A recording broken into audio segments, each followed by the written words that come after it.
반갑습니다. 12월 9일 화요일 아침 시황입니다. 자, 해외 증시가 또 살짝 내렸습니다. 다우지수가 마이너스 0.45, 나스닥은 마이너스 0.14, S&P 500은 마이너스 0.35입니다. 자, 뭐 일단 많이 내렸다고 보기도 좀 그렇죠? 네. 근데 계속 그 FOMC를 앞두고서 이렇게 보합적인 흐름을 보인다는 거, 이런 것이 약간은 좀 부담스럽긴 합니다. 하지만 이런 부분들이 나쁜 건 아니에요. 왜냐면 좀 지켜보자라는 느낌인 거죠. 뭐 시장이 나빠서 팔자 뭐 이런 식으로 얘기가 나오는 건 아닌 것 같고, 이렇게 되는 것 같아요. 그냥 그럴 수도 있고 아닐 수도 있고, 뭐 계속적으로 이제 확정되기 전에는 말들이 많죠. 이렇게 해라, 저렇게 해라, 이렇게 될지도 모른다, 저렇게 될지도 모른다 등등등. 그러면서 기업들의 어떤 이슈들도 같이 치고 들어오는 상황이 벌어지게 되면 약간의 불안 요소가 생길 수밖에 없을 겁니다. 뭐 일단은 뭐 그렇게 보시면 될 것 같은데, 분위기가 일단 좀 냉랭하게 만들어질 수는 있겠죠. 왜냐면 이제 시작 포인트에서 다우지수나 S&P 500은 그냥 쭉 빠져버린 거고요. 나스닥 같은 경우는 또 상승 출발했다가 밀려버렸거든요. 엔비디아는 나쁘지 않았어요. 엔비디아는 뭐 흐름이 플러스 쪽 나쁘지 않았던 것 같은데, 다른 기업들, 특히 테슬라 같은 경우가 좀 밀렸죠. 네, 테슬라가 이제 제대로 된 평가를 또 못 받는 것 같더라고요. 네, 투자 의견 하향 조정한다 뭐 이렇게 돼가지고 좀 그렇게 된 것 같은데, 뭐 어쨌건 뭐 테슬라도 시간 내에서는 또 다시 올라오지 않겠는가라는 생각을 좀 해보는 거고, 전반적으로는 일단 그렇게 나쁘진 않아요. 근데 썩 좋지도 않은 그런 경계심이 좀 작용하고 있다, 이렇게 받아들이시면 될 것 같습니다. 좀 지켜봐야 될 것 같아요. 네, 엔비디아는 네, 중국에 반도체 칩 팔아먹는다 이런 얘기 또 나왔죠. 그래서 그 부분들이 주가를 끌어올리는 요소인 것 같고, 전체적으로는 네, 괜찮은 것 같긴 한데 종목별로 이렇게 움직임들이 좀 많이 나타나는 것 같다 보이긴 합니다. 자, 뉴스 들어가서 한번 보도록 하죠. 네, 백악관 국가경제위원회 위원장이 파월은 FOMC 내에서 이견 잘 조율해서 정답을 이끌어낸 듯하다, 뭐 이런 얘기를 하고 있는데, 방향을 일단 좀 봐야 되겠다라고 얘기하고 있는 거죠. 네, 이 사람이 내년에 연준 의장 된다는 얘기가 있었던가요? 네, 아무튼 네, 봐야 되겠는데, 금리 인하는 이번에 할 건데 내년에 움직임이 어떻게 나올 것인지 모르겠다는 거죠. 네, 위원회 내에서 의견이 다양했는데 파월 의장이 이들을 잘 모아서 네, 선물 시장이 이미 보여주고 있는 것 같다. 즉 정답으로 이끌어낸 것으로 보인다. 그래서 기준 금리를 이제 낮출 것으로 보인다라고 되어 있는 것 같아요. 마지막 통화정책회의를 놓고 비둘기파와 매파 간의 의견으로 양분되어 있다. 자, 이게 양분되어 있다는 것이 그동안은 여러분들 뭐 아시겠지만 금리 인하 쪽으로 더 많이 기울어져 있었잖아요. 근데 동결하자 이런 얘기가 나오니까 지금 당장은 인하를 시키더라도 다음번에는 좀 애매할 수 있다는 얘기예요. 그러니까 내년도 점도표가 가장 큰 문제가 될 것 같아요. 이제 내일까지 하는 거죠. 오늘부터 시작하니까 네, 11일 날 이제 새벽에 발표가 될 텐데 어떻게 나올런지는 좀 봐야 되겠습니다. 저도 일단 금리 인하는 거의 될 것 같아 보이기는 하는데, 금리 인하가 되더라도 점도표가 이상하게 나와버리면은 조금 애매할 수 있습니다. 네, 그래서 아마 이번에 금리 인하 하지만 이렇게 노동시장이 네, 둔화되는 어떤 우려감, 그리고 인플레이션이 안 잡힌다라고 한다라면 이 상태에서는 네, 금리를 낮추더라도 내년에는 인플레이션 안 잡히면 금리 못 낮춥니다. 동결합니다. 이렇게 나와버리면 시장이 냉각될 수 있어요. 자, 이 부분들은 주의를 좀 해야 될 것 같기는 합니다. 정부 셧다운 때문에 빠진 데이터가 많아서 고용지표가 발표된 이후에 상황들을 보고 결정하자. 앞으로 6개월간 이렇게 하겠다고 미리 말하는 것은 무책임한 행동이다. 그래서 이거는 데이터를 보고 네, 진행하겠다라고 나와 있어서 아마도 네, 요 부분이 조금 애매할 것 같아 보이긴 합니다. 네. 근데 뭐 여기서는 이렇게 얘기합니다. 고물가 문제가 내년에 해결이 가능할 것 같다라고 얘기하는데 과연 그럴까라는 생각이 좀 드는데, 지금 제가 이 금리가 낮아지고 있는 상황에 대해서 조금 이제 뭐라 그럴까, 우려를 해야 됐나요? 네, 그런 부분들은 뭐냐면, 자, 금리가 높아진 이유는 아시죠? 2022년도에 우크라이나 전쟁 발발하게 되면서 물가가 크게 올라갔잖아요. 그러면서 금리가 올라가기 시작한 거거든요. 물가를 잡겠다고. 근데 지금 금리를 낮추는 이유는 뭐예요?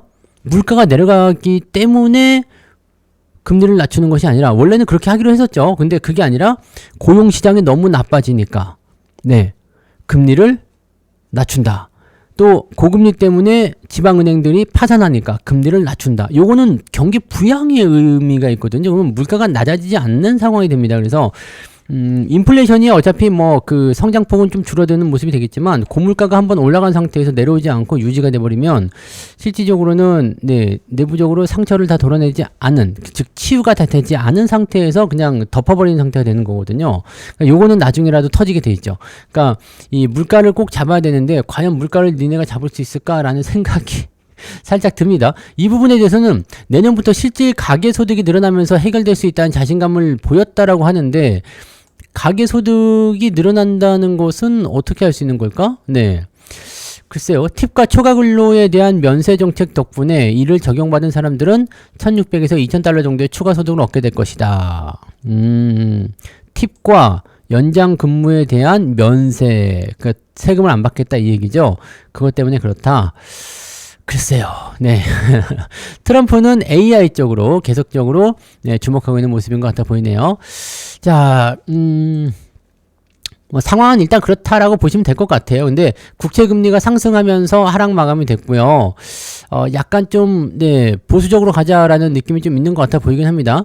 중앙은행이 인플레이션을 확실하게 억제하기 위해서 향후 금리를 점진적으로 인하해야 할 수도 있다는 인식이 커진다. 이게 방금 전에 말씀드렸던 그 얘기입니다. 물가를 잡은 상황이 아니기 때문에 금리를 한꺼번에 내리기 어렵다. 뭐 이번까지는 금리를 인하해 주겠지만 내년에는 확실히 할 수 없다. 라는 식으로 갈 수밖에 없는 얘기인 것 같아 보입니다. 그래서 12월 금리 인하 가능성을 이미 시장에 반영을 시켰고, 대신에 이제 내년도에 어떻게 나올 것이냐 이 부분들이 애매하고, 파월 의장의 임기가 5월 달에 만료된다는 것도 모르겠다. 나는 이제 그만두니까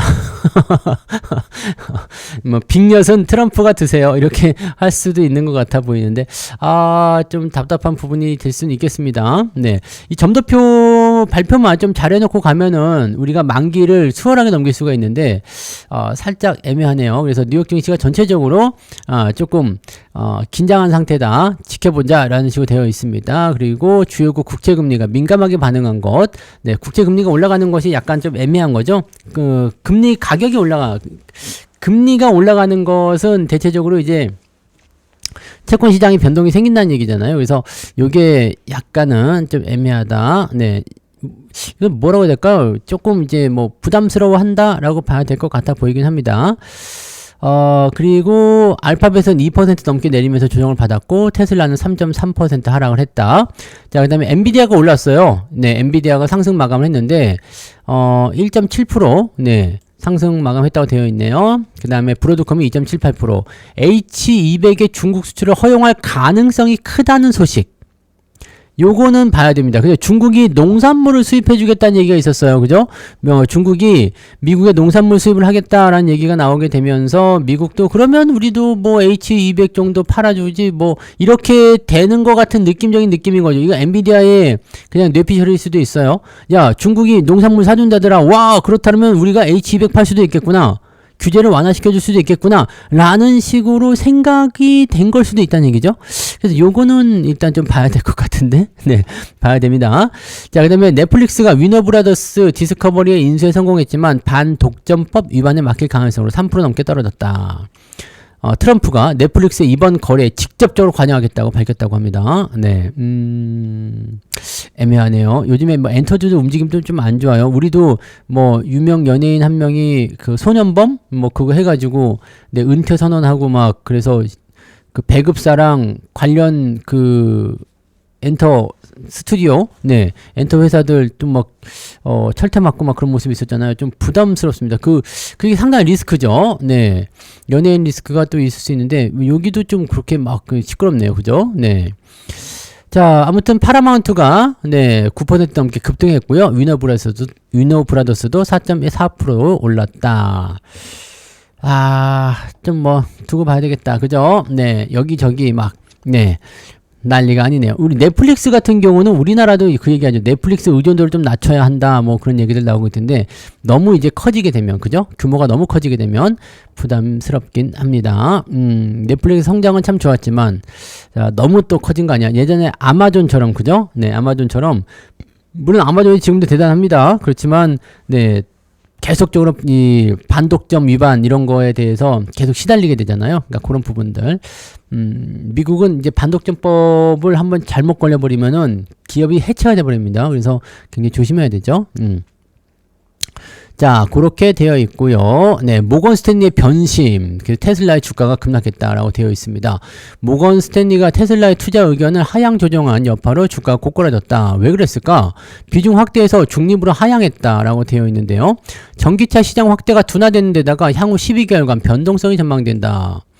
머스크가 테슬라를 로봇, 인공지능 기업으로 전환하려고 하고 있지만 테슬라 주가는 이미 이 사업 관련 가치를 반영한 상태다.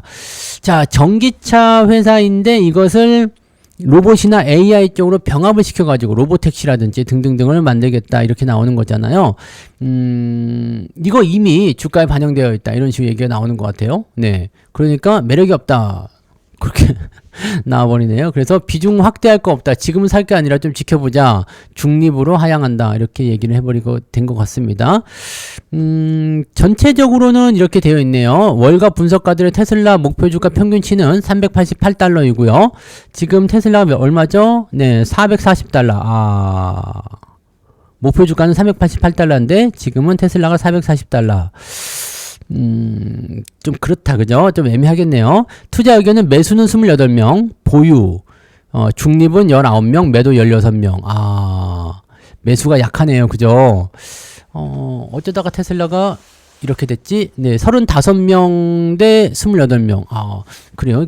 약간 좀 부정적인 요소들이 조금 더 많은 것 같아 보이긴 합니다. 그죠? 모건 스탠리가 투자 의견을 하향 조정했다. 테슬라 쪽 주주분들은 조금 애매할 것 같긴 합니다. 자, 근데 얘네들이 이렇게 되면은, 네, 이 전기차 시장 확대 둔화. 이번에 LG에너솔루션이 벤츠 쪽에 빵 터트려가지고 전기차 배터리 좋아지나 이렇게 그렇게 됐었는데 테슬라 쪽이 전기차를 대표하고 있기 때문에 조금 부담 요소가 생길 수 있으려나요?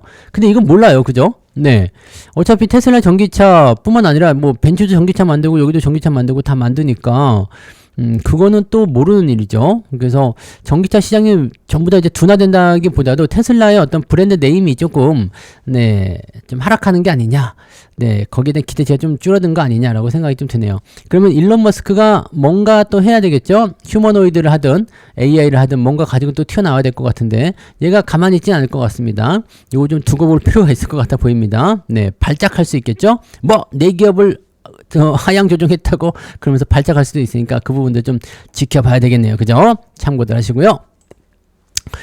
자, 그리고 또 볼까요? 또 중요한 게 뭐가 있었을까? 상장 폐지를 앞둔 코롱 모빌리티 그룹 5만원 내고 만원 받는 거 이거 단타하느라고 그런 거예요. 단타한다고 이런 것들 하지 마시고 자 고환율에 국민연금이 움직인다. 외화채 발행 카드를 꺼냈다. 국민연금을 개입을 시키려나 보네. 근데 원달러 환율 1470원 돌파 요거 사실 뭐 크게 의미는 없는데 1500원 넘지 않으면 일단은 네, 지금이나 뭐 물론 이제 지금 환율이 높아서 여러모로 힘들다고는 해요. 근데 글쎄, 근데 지금 국민연금의 외화채 발행까지 하면서 이 국민연금법 개정 검토를 본격화했다. 즉, 국민연금을 이용해서 환율을 막겠다라는 건데, 현행법은 기금 재원을 연금 보험료와 운용 수익금 등으로 제한해서 부채 발행이 불가능한 구조인데 이제는 외화채 발행을 통해서 현물화 시장의 달러 매입 압력을 완화하려는 시도가 된다. 뭐 당장 될 것 같지는 않습니다만, 네, 이거 뭐 이것저것 하고 뭐 국회 통과하고 막 해야 되려면 이제 개정 검토니까 당장 될 것 같지는 않은데 이것만으로도 이제 환율이 좀 안정화될 수 있어요. 왜냐면 구두죠, 구두. 네. 구두 계약이 되는 거기 때문에 이런 것들은 또 네, 구두 개입이죠. 계약이 아니라 구두 개입이 되기 때문에 야, 니네 환율 계속 올라가면 이렇게 할 수도 있어? 이런 식으로 나올 수도 좀 있을 것 같아 보이긴 합니다. 네. 자, 아무튼 그런 부분이고, 어제 하이닉스 좀 올라온 부분들이 미국 그 ADR 증서 그거 발행한다 그런 얘기도 있었지만은 엔비디아의 이 소식이 전해졌을 수도 있겠네. 그죠? 네, H200에 대한 이야기가 나오면서 하이닉스가 치고 올라갈 가능성이 높잖아요. 그렇게 되면. 근데 H200에는 삼성전자 것도 들어가는데, 반도체 쪽이 조금 이 엔비디아 흐름을 타고 들어갈 수도 있겠다. 그죠? TSMC 고객 겨냥한 삼성. 네. 미국 테일러, 네, 파운드리 팹 가동을 앞두고 진행되고 있다. 이거는 제가 계속해서 말씀드렸던 부분들이긴 한데,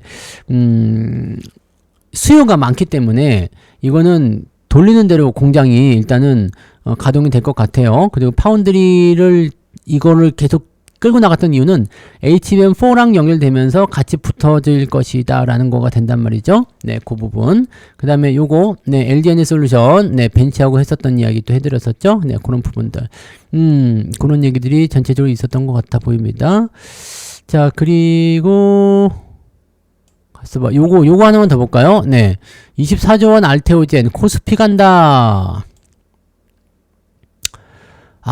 이번에 그 특허 분쟁, 저거, 판매, 금지 가처분 있었잖아요. 근데 요거긴 한데, 내용이 이렇게 되어 있습니다. 할로자임과 특허 이슈는 문제 없다라고 일단 얘기는 합니다. 전혀 다른 기술이다. 이거 우리가 그렇게 알고는 있어요. 근데, 딴지를 걸고 이제 소송이 들어가면 복잡하다는 이야기죠. 그래서 어떻게 될지 모르겠습니다. 일단 주가 떨어진 상태에서 복구가 안 되고 있기 때문에 요거는 두고 봐야 되겠다라고 얘기를 할 수밖에 없는 영역이 좀 되는 거죠. 그런 부분이 되는 거고. 자, 문제는 이거예요. 최근 5년간 코스닥에서 코스피로 이전한 9개 기업 중에서 7개가 상장 당시 주가를 유지하지 못했다라는 거.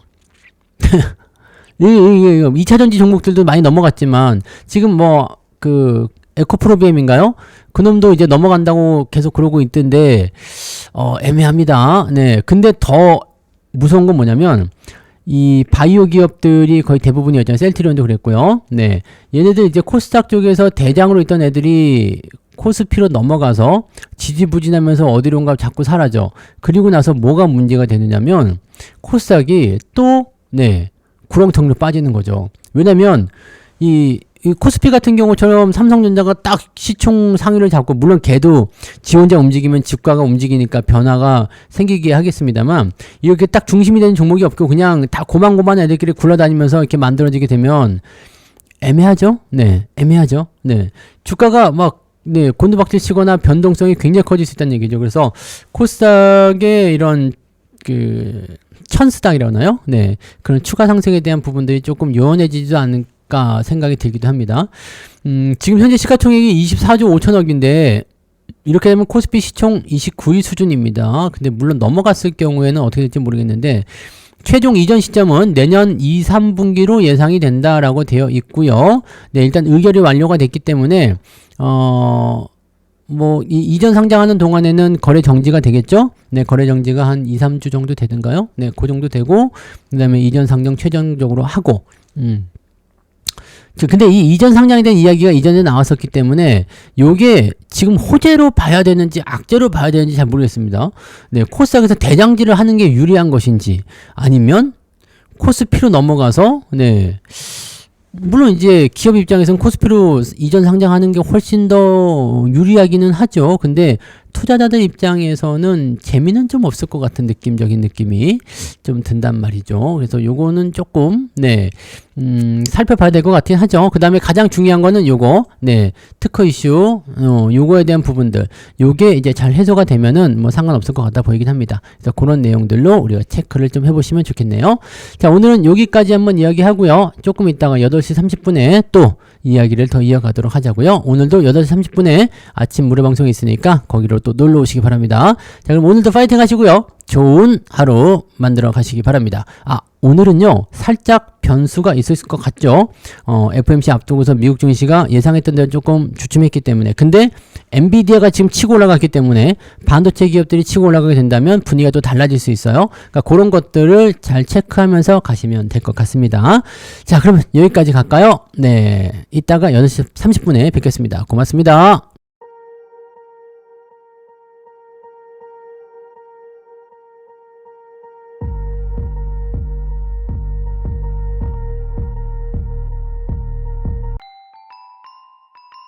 본 방송에서 제공되는 모든 정보는 투자 판단의 참고 자료이며 투자의 최종 책임은 본 방송을 이용하는 본인에게 있습니다.